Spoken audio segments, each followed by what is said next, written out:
are in Honolulu. We are in Honolulu. I'm visiting you, and Yes. this is actually like I've been here for 2 weeks already, Yeah. and we sort of didn't know each other that well before. No. So we probably should give a little backstory. Oh yeah. So we met I didn't even actually meet Anniken at the mastermind, but we were in the same mastermind. I think I saw you though. I do you. remember seeing Yeah. you, but I didn't really talk to many No. people. It was 3 weeks post back surgery for me when I went to that event. So I was like not jumping up and down like everybody. Not so social. Yeah, because they were jumping up. Because and down all the time. they were all jumping up and down. So we didn't know each other. And then, it's been 4 years since then. Yeah, or is it Three years. And then a mutual friend of ours from the mastermind put a group together, another mastermind together, and then we got put in the same group. So that's how I was introduced to Anniken. Yeah. And I'd kind of seen your stuff a little bit, but really we really didn't know each other at all. No, Really. Yeah, well, I can add to that. So you've seen my stuff. Yeah. It has been in Norwegian. Yeah, You- it's not you in didn't English. understand? I know, so funny. I didn't even really know what Anniken was teaching because everything was Norwegian. So I had no idea.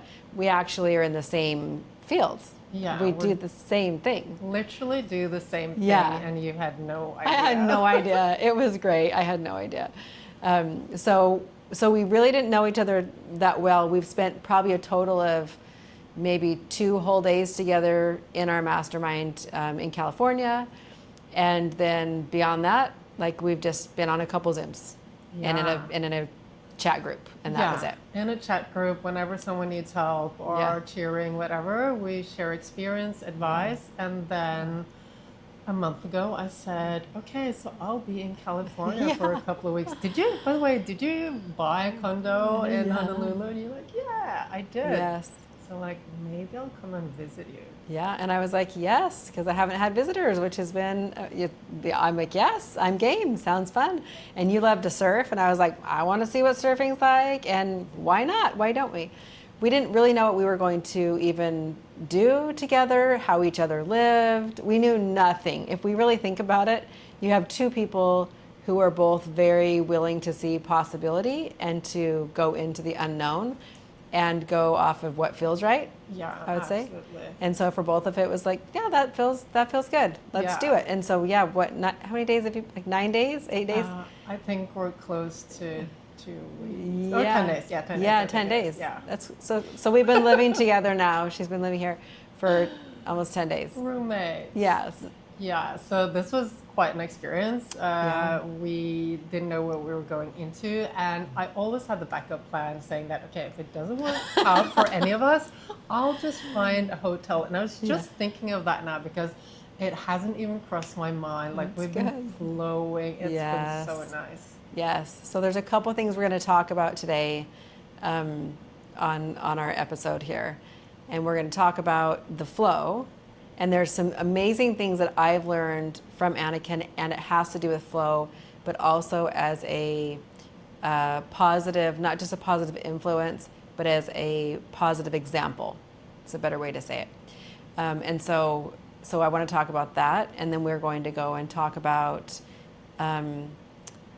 how we came to be who we are a little bit of each of our journeys, and what's created lasting change for each of us. Because I think that's one of the reasons why we are also easily have been able to live together for this last week and a half, is we've both done very deep work on ourselves. We speak the same language when it comes to that, and so it makes sense.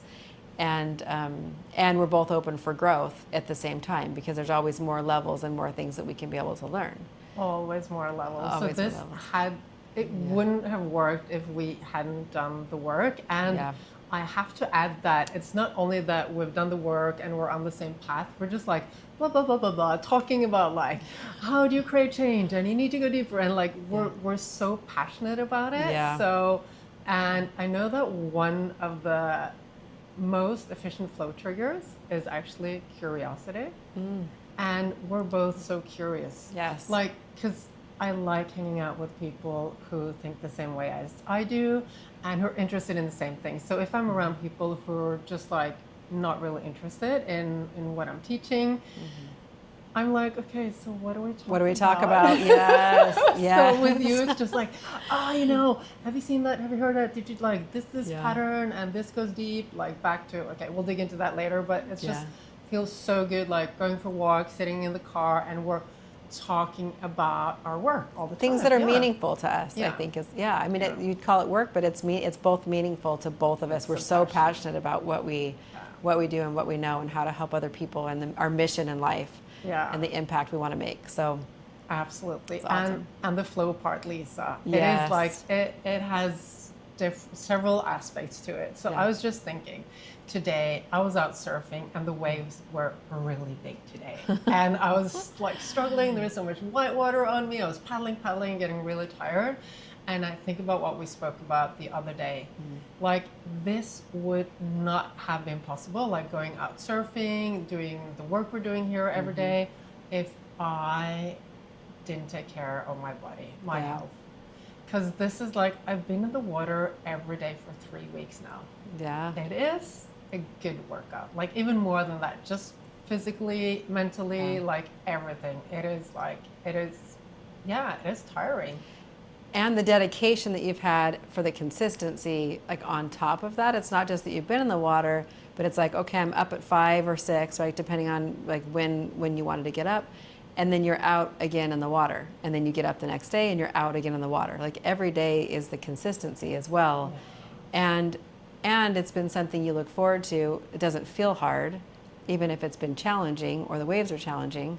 It doesn't, like, you're so excited about it that it's not a hard thing to do or to keep that consistency. Yeah, just like what we do for a living, it's a passion. Yeah. And when it's a passion, it's a positive driving force. So it is easy, and it requires a lot of work, dedication, and like, I'm 48. I started surfing just before I turned 40. I had water phobia. I had not done anything like that at all. Like, I wasn't into any sports. And to go from 0 to 100, it really requires a body that works. There's no way I would have been able to do that if I was eating sugar, drinking alcohol, and not maintaining my sleep. Yeah. No way. Yeah. So part of the flow, what's been really fun, and when we talk about, so I think, the biggest aspect for me about staying with someone or even having someone in my home, I've had my own flow for the last 3 months since I moved to Honolulu. I've been here, I don't know anybody, and so I've really just created my own safe space, and I've been working on my own things, and I've been okay with that. I had one friend visit with me, my kids came a little bit, that was it.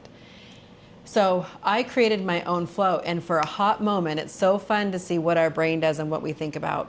Before Anniken came, I was like, what if she disrupts my flow? Yeah. Like, I have my space, I have like my routine, and what if she disrupts my flow? And then for me, I had to think, well, wait a minute. It's not for her to do, it's what's my dedication level to my flow. And like, there's not anyone that can actually disrupt that. It was a really good lesson. That was probably my first lesson that I learned, was even before you got here. And it was just, no, this is what I do, but I do it because I like to do it, and it's good for me, and I feel good. Same as you going out and surfing and how you take care of your body. My routine that I've started to create for myself, it's important to me, and it helps me to function well and feel good. And I finally have got to that place in my life, and I'm 45, where I'm like, oh, this matters, but it matters not because I have to, not because society says I have to, not because even because the biohackers say to. Like, it doesn't, none of that matters. It matters because I feel good when I keep in my rhythm that feels good to me. And if I can't do that with somebody else in my presence, I'm not dedicated enough, and I haven't really absorbed or deep-seated it enough in me in order to, to fulfill that thing that I really want. So that was the first lesson that I learned, was like, I could actually stay me through having a disruption. Oh, that is so huge and such a great learning. And like, we so often, we blame other people. Oh, it's his or her fault, or the whatever condition around us is influencing me, so I can't do my thing. And really, whenever we blame something or someone else, we're just giving our power away, right? Yes. Yep. Yep. And it's something we have to learn, because I think we do it so often, and we don't catch it, and we don't realize it. Yeah. So part of the work that we do isn't just like staying in habits, because habits are habits. We get to why are we in those habits, or why do we do those things, and get to the root of what's stopping us from doing them, so that you can remove the obstacles, remove the resistance, and then there's flow, just like we've been in our routine, but there's also flow in the things that we do that are good for us, right? It's a lot more meaningful that way. And although, we're responsible for ourselves and how we react to things and what we think about things and maintaining our lives and balances and flows, it is a lot easier to be around someone where you don't have to justify all the time why you're buying organic vegetables, why you're not drinking alcohol, why you choose to go to bed at 9 and get up at 5, because some people don't get it. And I have this experience from home that very often people are like, oh, so you're not gonna have that cake? Or what, are you dieting? Or so why don't you have a glass of wine? Just like, so there's this constant pressure, and I very often feel like I have to justify my choices. And with you, it has been so nice. So nice easy. not to, right? Which is so nice too, that so with all the choices that Anniken's been making, so now I'm gonna flip to how I've been experiencing it, which is really fun. So I've been on my health journey now. So I did my inner work journey, which is always going, but then now I've been focusing on the health journey part of this. And so when Anniken came, my younger self would have been like, oh my gosh, she's way healthier than I am. She's way more fit than I am. And I would have shrunk. I would have essentially put myself in a corner and felt more of the shame that there's something wrong with me. Like we all do, Lisa, Like we when all haven't done do. the work. Yes. Yeah. I used to do that as well. Yeah. Before. Okay. Well, yeah. And what's so interesting is it wasn't without the thought, right? That still, my brain still offered up that thought, and I had to make a very conscious decision where I was like, no, I can learn from Anniken. I want to know, what do you do to be healthy? What kind of foods do you eat? What are the things that help you maintain your balance? I essentially had a really awesome example of someone to live with for a week and a half. And I got to see, how does she live and how does she maintain her body, so that I could then really hands-on learn directly from her. We went to the grocery store. I had to put my grapes back because the grapes are just loaded with sugar. I was she picked up the grapes in the shopping cart and she was like, nope, just these are full of sugar. And I was like, okay, I'll put the grapes back. I think I said sorry for being a party pooper. Yeah.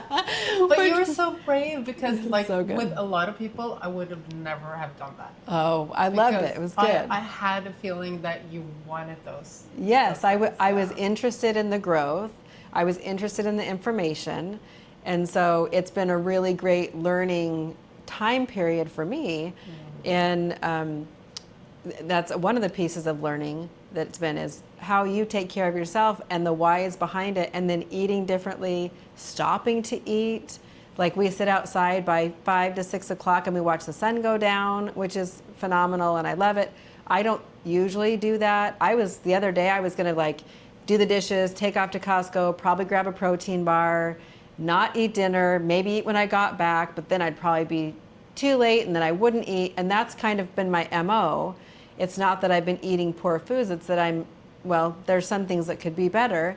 And I'm not taking the time to really take care of myself as my number one asset, as you said, right? I am my number one asset. And that's not been put number one. So what's been really interesting is, as I've practiced that, because you're doing it, so you're modeling it, I'm following. And as I'm following and experiencing that and immersing myself in it, it feels a little bit weird because it's new. And I know have to make conscious decisions to keep in those habits until they become part of just who I am and what I do. And so anyway, so that's good to know. But also, I could just as easily have had Anniken come stay, not asked her any questions, just had her be here and not learn from her. That could have been an option as well. and I didn't know what I was going to learn from her. We didn't know each other. We didn't know what we were going to teach each other, which is so fun to have just a like random but not random experience. Yeah. And then to actually be so curious, and then we get to see what we get to learn from each other. Yeah, absolutely. And we both learned a lot. And I have to say that everyone feels intimidated by someone who is more perfect if they haven't done the work. Yeah. So the fact that you're actually able to go, okay, I'm gonna put on the perspective of, curiosity. I can learn something instead of comparing myself and feeling less than, because that was my pattern as well before, because I growing up, I felt so insecure, had such low self-esteem, and the part of feeling that you're less than and not enough, not as good as other people, has nothing to do with how you look, the house you live in, your social status. The only thing defining it are your old patterns, your old subconscious patterns. And I even when I was 14, I started working as a model, and I was so insecure. And can you imagine, even though, the teenage years are the most, those years where your brain changes the most. And you go from finding the safety and security at home from your parents, and then you're supposed to get it from your peers, your friends, your tribe. So your tribe changes from being the family when you're a child to being your friends or the people around you, the same age as you when you're a teenager. So I went into the modeling industry already with low self-esteem. And can you imagine going to a casting with hundreds of the most beautiful women, all skinnier than me in my head, Always comparing, because our brain has to compare. Yeah. It's a default mechanism. We have to compare ourselves. If we're not aware, we will just compare ourselves and always find proof that other people are more than us, always. And the more you do it, the more it becomes, that pattern is just strengthened. Yes. So I went through that, in my teenage years. You were in Italy this summer. I lived in Milan, for 2 months when I was 16, and then lived in Paris and Munich and Hamburg. And I ended up, when I was 19, I was living in Paris after finishing high school, and I had this moment where I realized that, okay, I'm not happy. And everyone expected me to keep doing this work, the modeling thing. I expected it of myself. Everyone were like, okay, this is your chance. There's, you have a great future ahead of you. It's everyone's dream, right? And I was living in Paris, and I had to face myself one day and realize that, okay, I'm actually not happy. And I could have, and I probably would have, just continued down that path, and just because that's the only thing I knew. It was my work, my life, my expectations, everyone else's expectations. And then I was smart enough to go okay, you know what? I actually don't have to continue doing this. That's very wise at 19. I know. Yeah. I know. So proud of yourself at 19 for doing that. Yeah. And to even recognize, I'm not happy. Yeah. And know that you had choice. Yes. And that you didn't have to just default to what everybody else around you thought was a great idea. Yeah.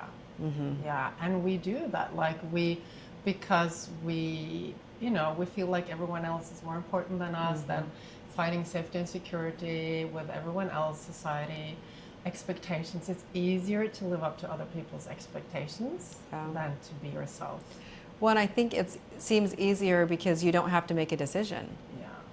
And that's, once you make a decision, then it feels like work. Sometimes it feels scary. Sometimes it feels like work. And sometimes it feels like you're doing something that someone else might not approve of. And you're not quite sure how to handle other people's reaction. Yeah. And so decision making, as easy as we think it sounds, can be, even the decision to not have my routine interrupted. If you had been living differently, or I needed something, I was going to have to then decide to speak up. right? Those aren't behaviors that we're naturally using because we haven't developed them, because we've been shut down so often since we were young that we stop deciding and we stop speaking up and we stop listening to ourselves and we stop hearing ourselves. And then we're not living life for ourselves, we're living it for everybody else. Yeah, which happens to everyone. Yeah, at it does. Different levels, of course. And I was luckily very, I reflected a lot about life, and I was very aware of my values without, knowing that there's something called values. So since I was little, I had this vision that I wanted to change the world, and I was working in the fashion industry, which is everything. Everything my values was not. Like, I wanted to change the world, and working for the fashion industry, like, people were just like, it's all about money and fame, and people were so fake, and it was just like, it was a good experience, fun. I learned a lot, I traveled a lot. And I wouldn't be without it because it's my story. But at that point, when I was 19, I was like, you know what? I want to go to Africa and save the poor kids. I know, very naive. But that was like my vision of saving the world. So I wanted to go to Africa. And here I was working in the fashion industry where you have to be nice to everyone. Oh, if you're nice to this photographer, you go to the dinner with him, maybe he'll book you for that shoot. Just like, I can't deal with that. Like, lots of pleasing. And for me, like, being real is one of my most important values. And I just like, when something is fake, it's just like, don't vibe with it. Anyway, so there are two reasons why this wasn't the right job for me. Number one, I wanted to change the world. And number two, my self-esteem was just getting worse and worse and worse. And then, okay, so Lisa, what do you think? So I decided to quit my job. I was 19. And do you think my self-esteem got better after I quit the job? Right, I know, because we think it's the job's fault or the circumstance that we're in. And of course, it's not. Because if we don't clear the pattern, if we don't clear what's actually going on, it will just follow you to the next thing.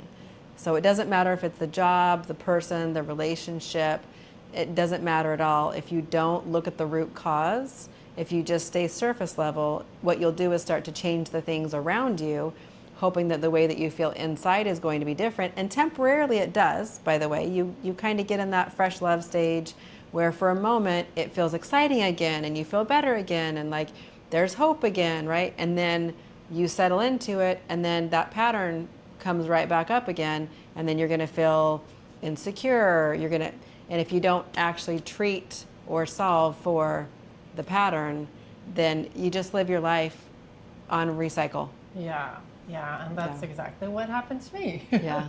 So after I left my job in Paris, I went to Ecuador to work as a volunteer there, and I stayed for a year in South America.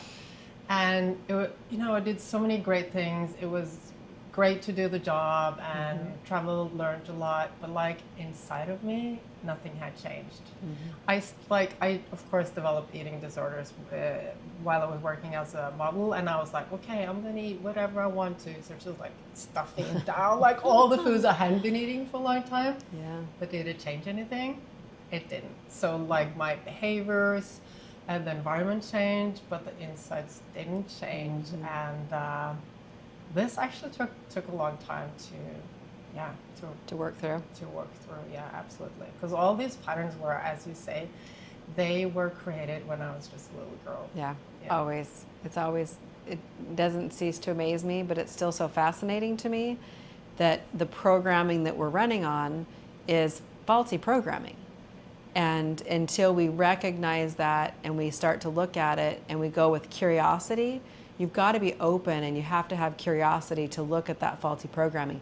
Me being concerned that, that you're coming, she's way more fit than I am. Like there's probably a foot difference in our height. Like we go out in swimming suits together. I'm 25 pounds overweight. I've been trying to work on it.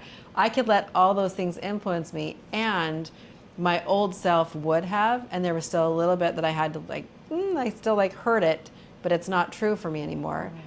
But that, you know, the old self from when I was 5 years old that says, Lisa, you're overweight. What 5-year-old is actually overweight? You just kind of grow out and then up.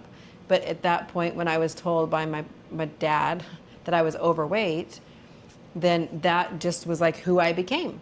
And so then I ate to prove him right, and I was overweight. And it's just been this story that I've had in my head my whole life until I started to look at it as the pattern and where it came from. Yeah. And then you can be able to clear it, and it feels so much better. It looks so much different. And you're not running off of just incorrect programming. That's all it really is. Yeah. No judgment. Yeah, it's based on misinterpretations. Yeah. So, you know, it's funny you say that, you know, I'm a lot taller than you. And how do you think it was growing up when I was like at least 2 heads taller than everybody else? Yeah. And I'm strong. And a lot of the girls, like when I was little, they were so petite and they had like blonde curly hair and nice pink sweaters, and their names were so feminine, like they were like really sweet names. And I was always bigger, taller. I felt I had a very masculine voice. My clothes were red and blue. They were not pink or light yellow. So my 4-year-old brain was going, ooh, the other girls, they have the sweet names and they're smaller than me. They're just so feminine. And my brain was comparing myself to them and just finding proof of what they had that I didn't have. Yes. And the interpretation was, of course, I'm not as good as them. I'm not enough. They have something that I don't have, and I don't belong there. I love that you say that, because no matter what our height is, no matter what our weight is, no matter what we wear, it doesn't really matter. Our brains are going to really go to that place and find that. It has to. Right? It does. And so, you know, we think that it's us. And I think that's where being held down by shame or by ego because we don't want to look at it. You know, when you become curious, that's the best thing that I can say. Curiosity, and you mentioned it at the beginning. Curiosity is so important, and when you can remove the ego out of the way, and you can remove maybe the shame that you have for yourself, you know, that's holding you back or holding you down, it feels really good on the other side where you can become curious, and then you start to realize there's nothing wrong. Yeah. Nothing's wrong, and you can do and say and, like, you know, believe and grow into whatever it is that you really want, but you have to be open in order to do that. If you're not open, if you are shut down and you have this big wall put up, then there's no way to penetrate that wall to even like begin the process. That's the beginning of the process. You're like curiosity of, like I'm not loving what I'm doing, and this isn't really great for me. When was it that you started to get into this work? I don't want to jump too far ahead, I guess, but yeah, well, it is probably, okay, I'm so bad with numbers. You know, I'm not a details person. Like round numbers. 13-ish years ago. Okay. Yeah. Oh, wow. When my kids were small, because I was pushed into a corner where I had to change, because all the old patterns, I'd sort of made them work for me. But I got to a point in my life where I was exhausted, burnt out. I felt like life wasn't working anymore. I just have to hang on for the ride, but it's not giving me anything. Like, is this all there is? Yes. So I was sort of like just like resigning. Okay, I'm home with the kids doing whatever I have to do, and I was even like I was trying to be healthy, like working out, eating right. I was doing all the right things, but nothing sparked joy. I had no motivation, no joy, and I was just like, okay, is this what life is about? Yeah, not very fun. No.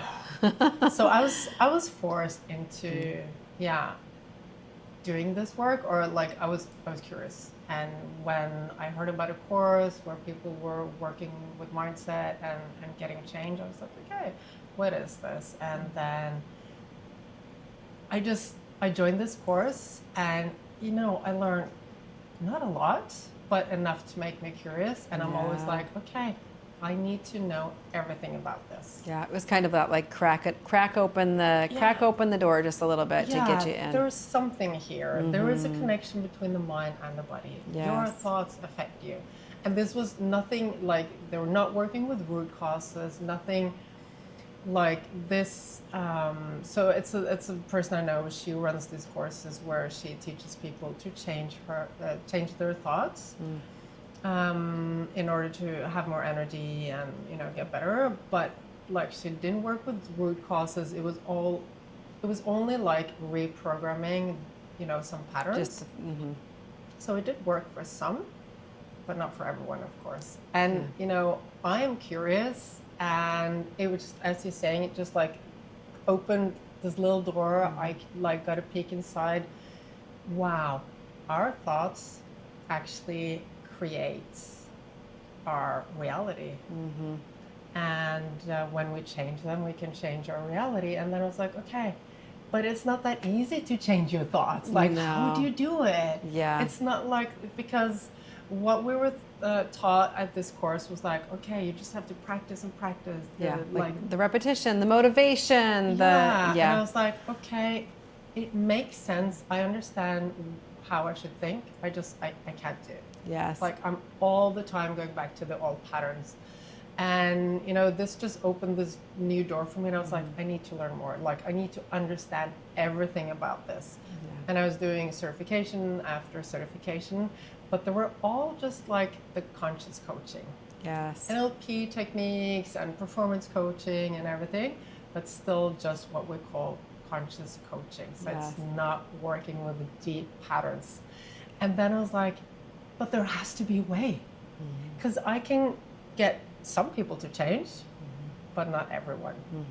There has to be a way. And then when I suddenly, I think I just I saw something online, and I was like, ooh, okay, this is the missing link. And I started digging into that, and certification after certification, just like learning more. And there's still so much to learn. There is always so much to learn. I know. That's so interesting. Very similarly, I started performance coaching, and I was coaching for real estate, teaching real estate agents. And as I was doing that, I had the curriculum, and I was like, okay, this is how you create a successful business. And then I would watch, and then some of them just wouldn't do it. And I was like, what is wrong with you?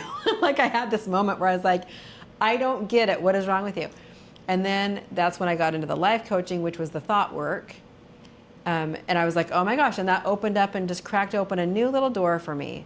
And that was Brooke Castillo. And that cracked open a little door for me. And I was like, oh, okay, wait a minute. Like, our thoughts, like, it really creates our results, goes down the line, creates our results. And I was like, okay, so I coached that for a while, and it did help with change, and it helped myself as well to look at things from a different perspective. I would say that if you're talking about conscious coaching, it's looking at things from a different perspective than you thought was possible. And so it starts to open up more reality for you.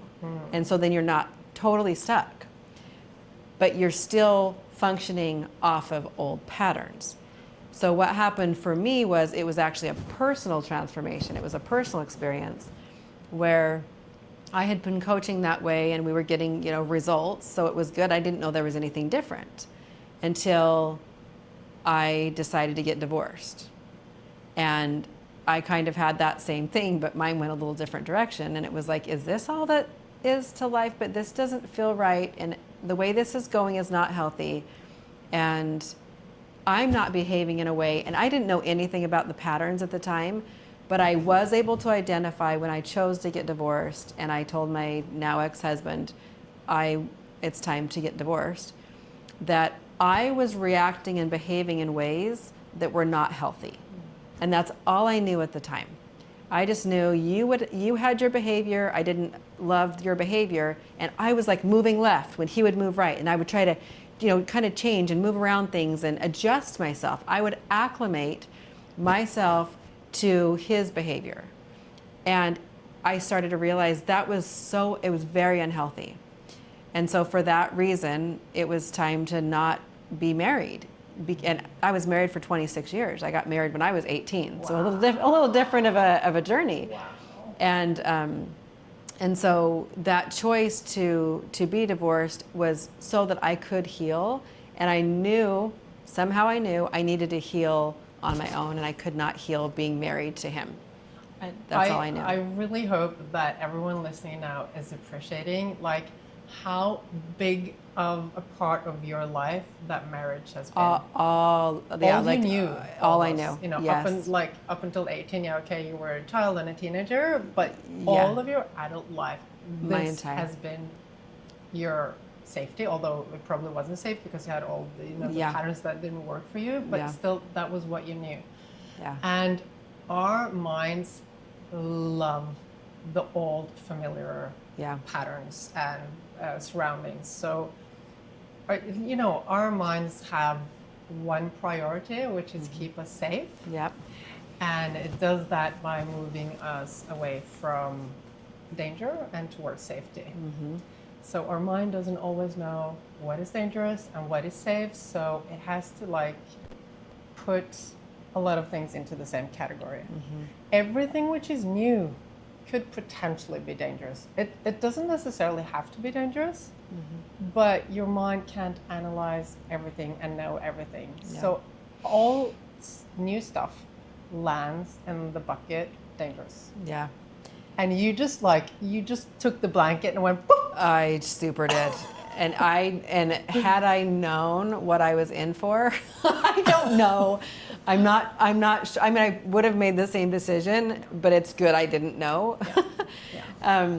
Because I was not aware of my nervous system at the time. So after I chose to get divorced, then I started having experiences of realizing my responses, my nervous system, like getting that mind-body connection. I didn't have it. So I was living in survival mode all of my marriage and my childhood years. It was all survival for me. And when I say survival, I just mean it wasn't thriving, it wasn't living, it wasn't that safe environment for me and for my nervous system. So I was never in a calm state. My cortisol levels were through the roof, like twice the amount they should have been. Couldn't lose weight. I was always just depressed. And I literally did take antidepressants for 20 years of my life. So most of my marriage, until I finally got kind of mad about it, and I was like, I'm not taking antidepressants because you're screwed up, is actually what I said. I was like, no. But I did. I thought I was depressed. And I wasn't. I was holding in all this emotion, and I was not in a safe environment. And kudos, my ex-husband didn't know any different. It's the way he was raised. He has his own patterns. And so creating a safe environment for his spouse wasn't something that he knew how to do. It wasn't modeled for him.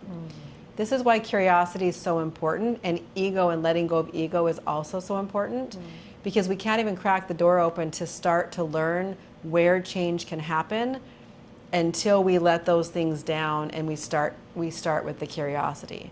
Yeah.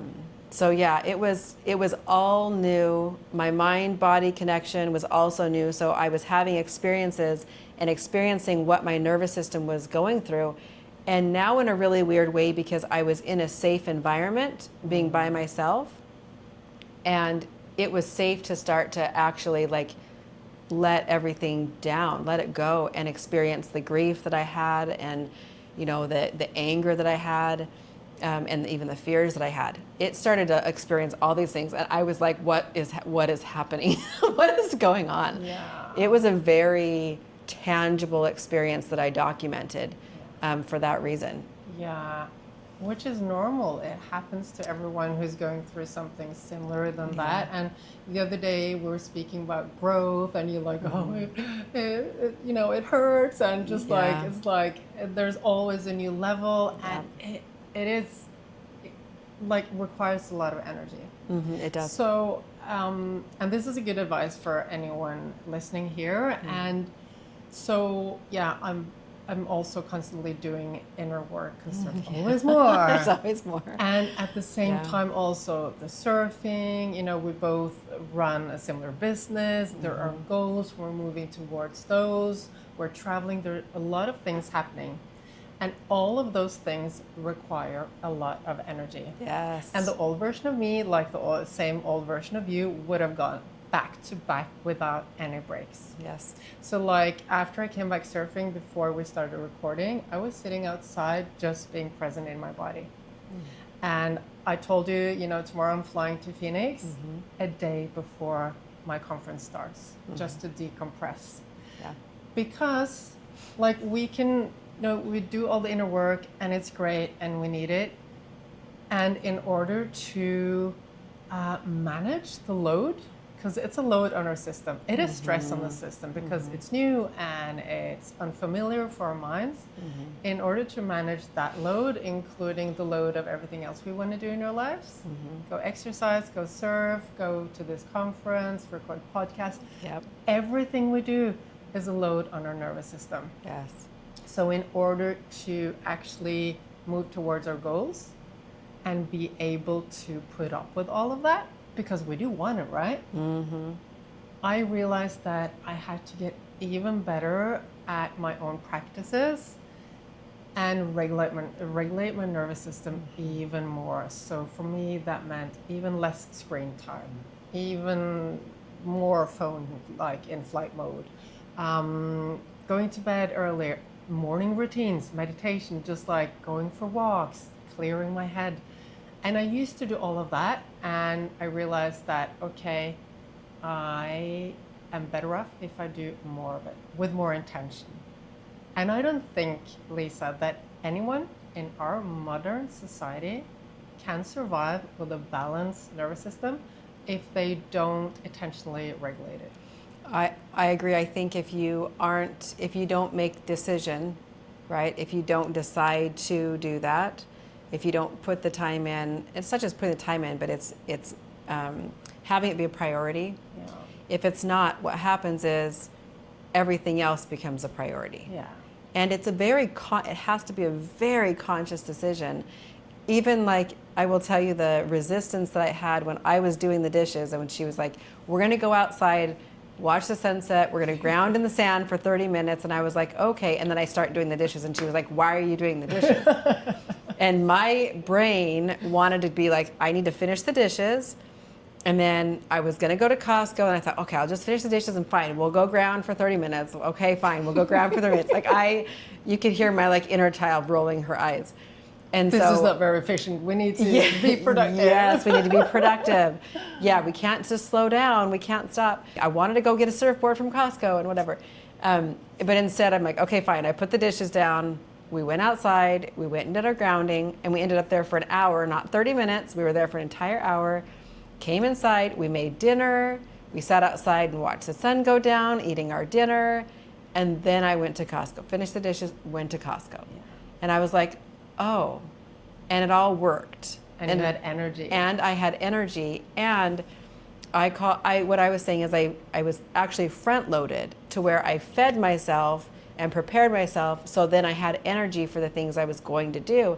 And I think so often all the things come at us, so we do all of the things, and then we do all the energy filling things after that, but we're going all the way to an empty tank, and then we're trying to try to fill. And you can get so much more done, you can be in so much more flow when you keep the tank full, and then you start to perform from a full tank. And I think but I was so resistant. I just want you all to hear, okay? I want you all to hear in that small little episode there how resistant I was to just taking the break. So I do now know I will have some resistance into creating this new pattern for myself because I'm redesigning my life, right? I'm redesigning what I want my days to look like. They can look like anything I want them to.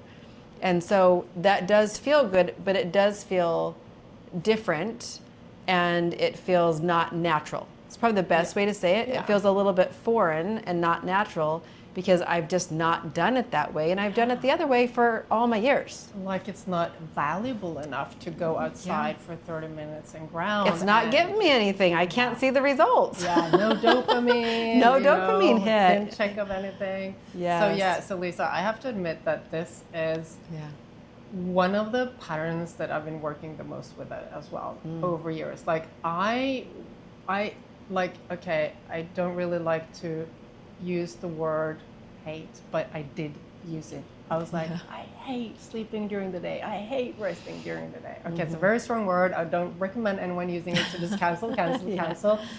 This was the old me. Yeah. I had so much resistance. I love being like high on dopamine, adrenaline, just like, whoa. It just gave me like the best feeling Feels ever. so good. Yeah. Downtime, hated it, Yep. really. Me too. So I was forced into starting to slow down and getting more rest during the day when I had small kids and that period of my life where I lost my spark and everything. And it has been a gradual, like I've improved on this for the last 15 years. So when it comes, maybe, you know, the people who are listening think that, okay, so it comes easy for Anniken to just sit outside for 50 minutes, close her eyes and do nothing. Right. This is 15 years of practicing. Yeah. Yeah. So, and I think, you know, most women in our communities are like us. They want to be productive. They want to get stuff done. And taking a time out to rest and do something good for you feels like we're not being valuable, we're not being productive. Yes. But as you said, Lisa, when we actually do that, take that time off, we're so much more productive. Yeah. We can achieve, so we have done a lot this week. Yeah. And I feel like I've rested so much this week. Yeah. It's pretty amazing. I think there was one thing I was going to speak to, which is you've done it for 15 years. I think what's important for me when I heard that is, okay, it's going to feel weird for a little while, and it does have to continue to be intentional. Yeah. And maybe we just normalize that. Yeah. Maybe we just normalize that you don't just do it 5 times or even for 30 days and it becomes a new habit. We're talking, we've got years worth of other programming, and now when you're reprogramming, it takes some consistency and repetitive behavior in order for that to become natural. But at some point, it becomes an unconscious behavior. Yeah. You start to do it. And you start loving it. And so I have to add this. I think this is the pattern that most of my clients struggle with. And there are several reasons to that. You know, of course, we have the old patterns from childhood that tell us that, you know, if you take a break, you're lazy. In order to be valuable, you have to be productive, you have to be perfect. It comes from the root cause, I'm not enough.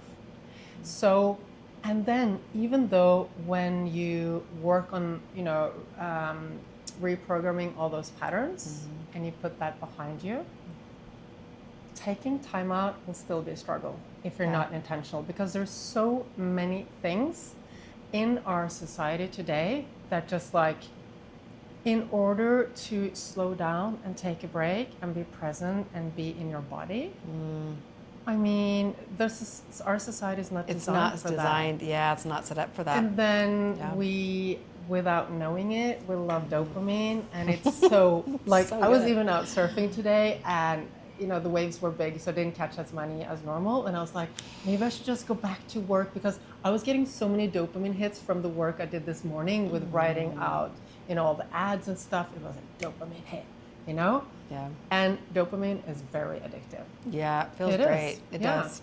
Yep. And it's supposed to be addictive. It was good for our ancestors in order to survive, not so good for us, because we live in a society with so much information, with so much dopamine.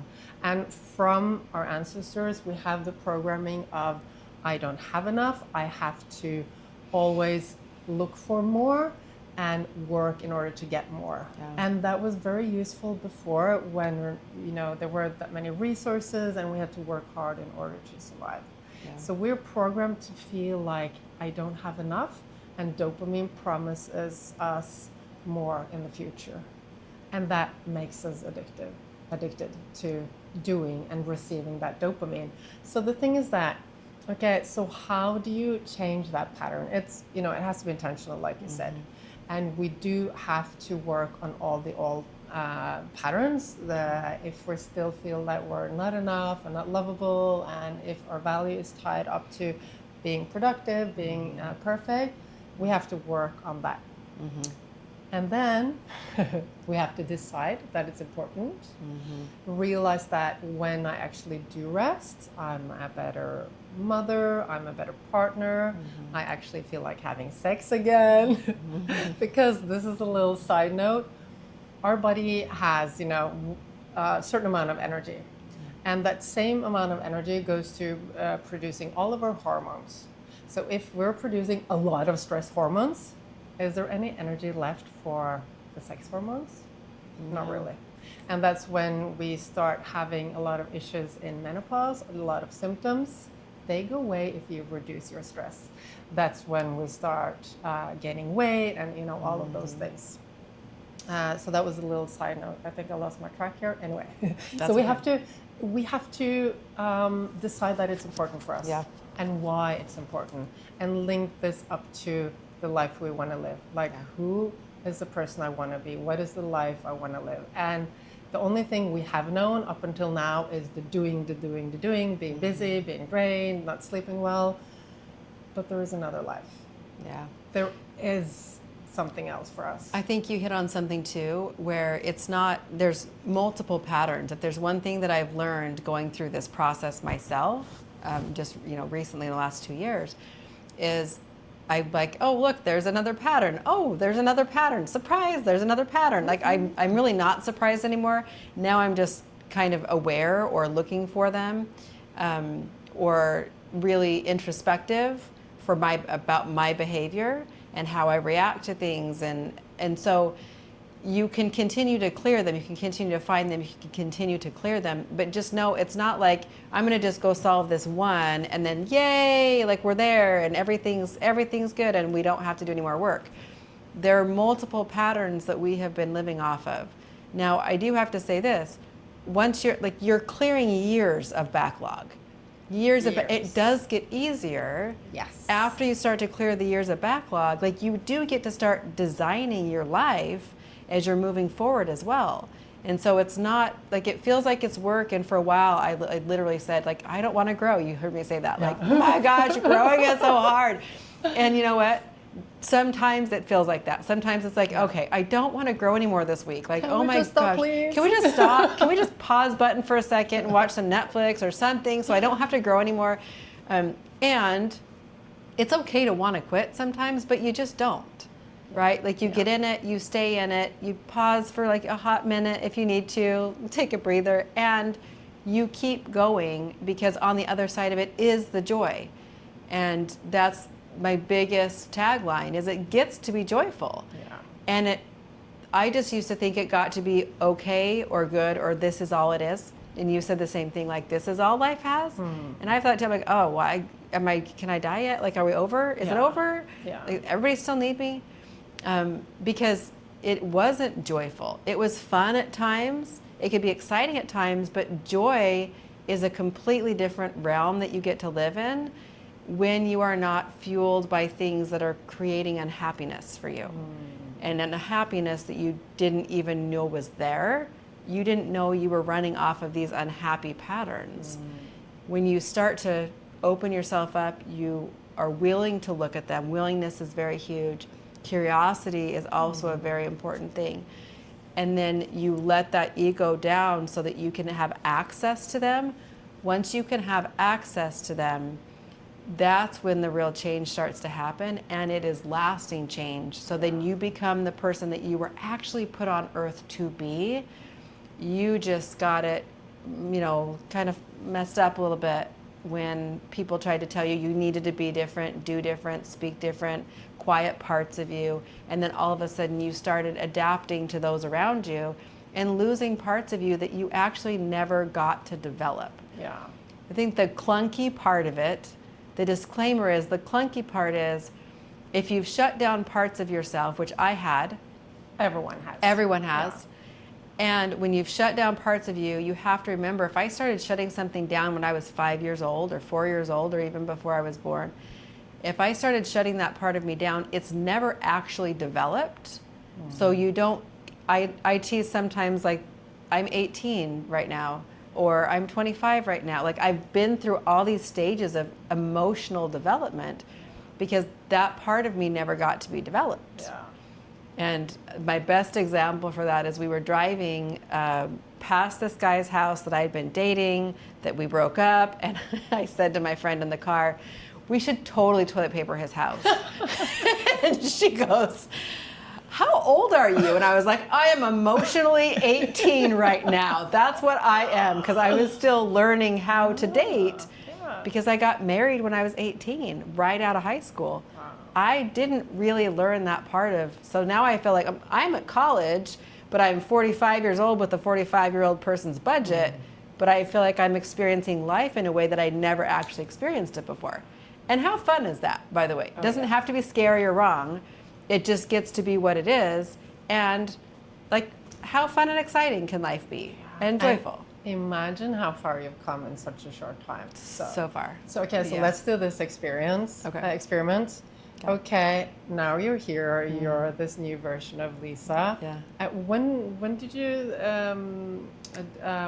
divorce? It's like a year ago. A year and a half, not even a year and a half ago. It's such a short time span. I mean, you have grown so much. Yeah. Okay, so go back like 2 years ago. Yeah. To what your life was then, and then just realize how much you've changed. Yeah, so different. I mean, I was.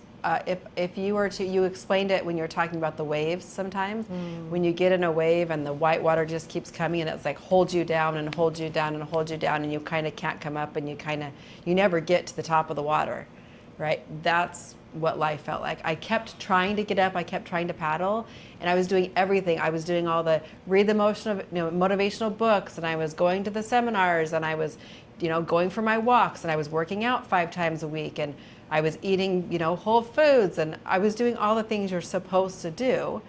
And I was just paddling, but kept getting pounded by waves and pounded by waves and pounded by waves. And there was never a time when I could get on top of the water and like surf the wave. Wow. Ever. Wow. I never got there. And that's when it's like, there's gotta be more. Yeah. Because being pounded by waves all the time, it really is not fun. It really just sucks. Just the best way to say it. Yeah. It really does. So, I mean, for anyone listening, I think everyone at some level feels the same way. Either it's the wave pounding you, or you feel like you're swimming upstreams in a river. Yes. And there's never flow, and there's always hard work. Like you said, I believe that the women in our communities, and like I was myself, and like you also did, you did everything right. You read all the books. I was a yoga teacher. I was a yoga teacher, and I was eating healthy, or at least I thought it was healthy. Yeah, I thought it was healthy too. Yeah. You just taught me this week it wasn't. Just like I would wake up early, like drink 2 cups of coffee, and then run off to yoga, like strenuous yoga, Ashtanga yoga. And then I didn't really have time for the rest afterwards. And it's just like my inner stress level was always high. Yep. And you can do as much meditation or yoga or eat as healthy as you can, but nothing's going to change unless you do the work. You have to do the inner work. I know it's now on my dating profile. Did you do the inner work? Don't even ask me out. Yeah. Like the inner work is so important. It is so important. It is important. And prioritizing and creating room for our routines, what we need in life in order to function, because eating before the sun sets, going out grounding in nature, seeing the sunrise and the sunset is really good for us. Just like those, it doesn't have to be a lot, but a few daily routines. So it doesn't have to take a lot of time, but having the same routines and the same habits every day means you can do it without it costing you a lot. And the old version of me, like I know you were as well, I was pushing myself, I had eating disorders, everything felt like a struggle all the time. And now everything feels like a flow. We do things because we want to, not because we're afraid of not being good enough so that we have to struggle. Yes. Yeah. And it feels amazing. It feels amazing. And you start to enjoy, I've realized I've started to enjoy working again. And the things that used to feel daunting and tasks on the list and the things that I had to do, now it's like when you're in flow, does give you the dopamine hit. Like, it is exciting. Yeah. I get to go do something that I actually enjoy because I'm also enjoying all my other time. And I think the resistance that we keep is we're still not getting any more done. We just stay in resistance all the time, telling ourselves we're supposed to be doing it faster, better, more often. And so our life and our time is really taken up with those thoughts and that energy. And that right there can go by the wayside, and you can actually take up all that time with the enjoyable parts of your day, or the grounding, or seeing the sunrise, or going for your walks. That can fill those spaces. And then when you start to work from a place of wholeness, that place of wholeness feels joyful. It feels, now you start to feel fulfilled, whereas before you just felt like you were doing tasks. Yeah. And now life gets to be joyful, and the tasks get to be fulfilling, and you start to live and source from a place of true happiness. I really think that would be my biggest takeaway. That is the key. I mean, that's what we all really want. I just, like, why did nobody ever tell us before? I just thought, could somebody have told me years ago the patterns I was running on? That would have been so helpful. You needed to learn what you had to learn. I did. Yeah. And I think that's why we have such similar missions, because of our experiences. And now you've heard both of our stories. Because of that experience that we've both had, it's like, oh, wait a minute, you can learn these things and learn these patterns, because we all have patterns, and they're all created when we're young. And you get to, and some of them when we get older, all the time frames. But you get to learn earlier on. It's like a huge, amazing head start for a happy life and for a longer life, I think, too, a healthier life, less stress, less disease, and a happier family. And part of my mission is being able to teach these things and help my clients be able to clear their patterns, so that they can keep their families together, so that they can raise their children in a healthier environment, so that they can teach their children and clear these generational patterns that really run our lives in the background, and we just haven't known it. Yeah. You get to know it, so get curious. Yeah, I like that, Lisa. And speaking of fulfillment and joy, the sun is about to set. Yeah. Should we? And I'm hungry. It's time prepare to a eat. dinner. Yes. And then go out and watch the sunset. Yes, we're gonna just quietly, wonderfully prepare dinner, and we're gonna go watch the sunsets. I love that. So good, because that is the new routine now. It is. And how can we give joy to other people or help our clients if we don't fill ourselves up? Yeah, 100%. 100%. Okay, so where can they find you, Anniken? Yeah, so the best place to find me is probably on Instagram. I'm there every day, and you find me as Anniken Binz, ANNIKEN BINZ. Perfect. And you can find me at lisagrace.me, website and Instagram. And tag us both when you listen to this episode. Yes, please do. And you know what? Shoot us your questions. If this brought something up for you, if you have questions, we would love to hear them. So send them to us. We would love to answer those for you. Absolutely. So. And remember, we are here to have fun. Yes, yes, because it gets to be joyful. It gets to be joyful. Yes, so good. Thank you guys for joining us today on each of our podcasts. This is going to be displayed on the Journey to Joy podcast and Level Up. The Level Up podcast. So I hope you enjoyed the episode, and welcome to my home in Honolulu, and have a wonderful, blessed day.